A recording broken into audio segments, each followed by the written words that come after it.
عوف نے بیان کیا ان سے محمد بن سیرین نے اور ان سے ابو ہریرہ رضی اللہ عنہ نے بیان کیا کہ رسول اللہ صلی اللہ علیہ وسلم نے مجھے رمضان کی زکوٰۃ کی حفاظت پر مقرر فرمایا۔ رات میں ایک شخص اچانک میرے پاس آیا اور غلے میں سے لب بھر بھر کر اٹھانے لگا۔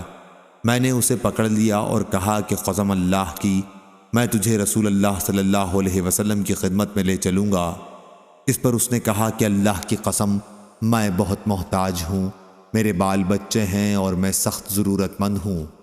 حضرت ابو ہریرہ رضی اللہ عنہ نے کہا، اس کے اظہار معذرت پر میں نے اسے چھوڑ دیا۔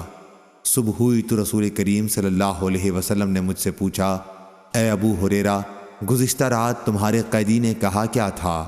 میں نے کہا، یا رسول اللہ، اس نے سخت ضرورت اور بال بچوں کا رونا رویا، اس لیے مجھے اس پر رحم آ گیا اور میں نے اسے چھوڑ دیا۔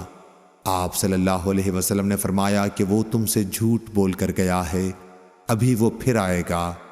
رسول کریم صلی اللہ علیہ وسلم کے اس فرمانے کی وجہ سے مجھ کو یقین تھا کہ وہ پھر ضرور آئے گا، اس لیے میں اس کی طاق میں لگا رہا، اور جب وہ دوسری رات آ کے پھر غلہ اٹھانے لگا تو میں نے اسے پھر پکڑا اور کہا کہ تجھے رسول کریم صلی اللہ علیہ وسلم کی خدمت میں حاضر کروں گا، لیکن اب بھی اس کی التجا وہی تھی کہ مجھے چھوڑ دے، میں محتاج ہوں، بال بچوں کا بوجھ میرے سر پر ہے، اب میں کبھی نہیں آؤں گا۔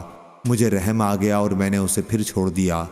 صبح ہوئی تو رسول کریم صلی اللہ علیہ وسلم نے فرمایا، اے ابو ہریرہ، تمہارے قیدی نے کیا کہا؟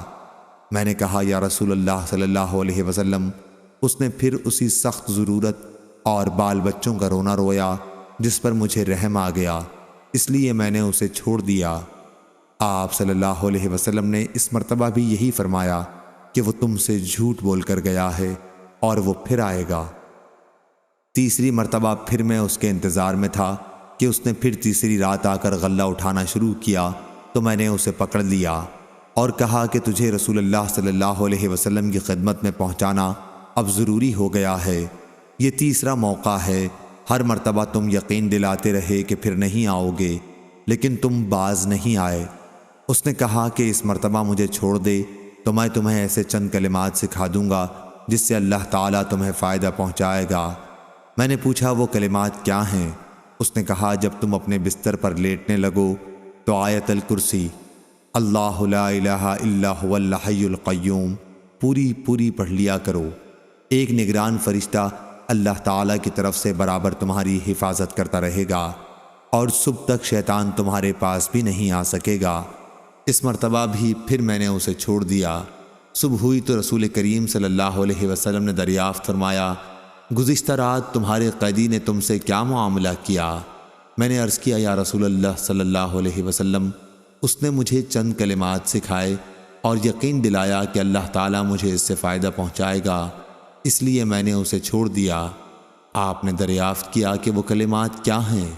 میں نے عرض کیا کہ اس نے بتایا تھا کہ جب بستر پر لیٹو تو آیت الکرسی پڑھ لو، شروع اللہ لا الہ الا هو الحی القیوم سے آخر تک۔ اس نے مجھ سے یہ بھی کہا کہ اللہ تعالیٰ کی طرف سے تم پر اس کے پڑھنے سے ایک نگراں فرشتہ مقرر رہے گا اور صبح تک شیطان تمہارے قریب بھی نہیں آ سکے گا۔ صحابہ رضی اللہ عنہم خیر کو سب سے آگے بڑھ کر لینے والے تھے۔ نبی کریم صلی اللہ علیہ وسلم نے ان کی یہ بات سن کر فرمایا کہ اگرچہ وہ جھوٹا تھا لیکن تم سے یہ بات سچ کہہ گیا ہے۔ اے ابو ہریرہ، تم کو یہ بھی معلوم ہے کہ 3 راتوں سے تمہارا معاملہ کس سے تھا؟ انہوں نے کہا کہ نہیں۔ حضرت صلی اللہ علیہ وسلم نے فرمایا کہ وہ شیطان تھا۔ صحیح بخاری حدیث نمبر 2311۔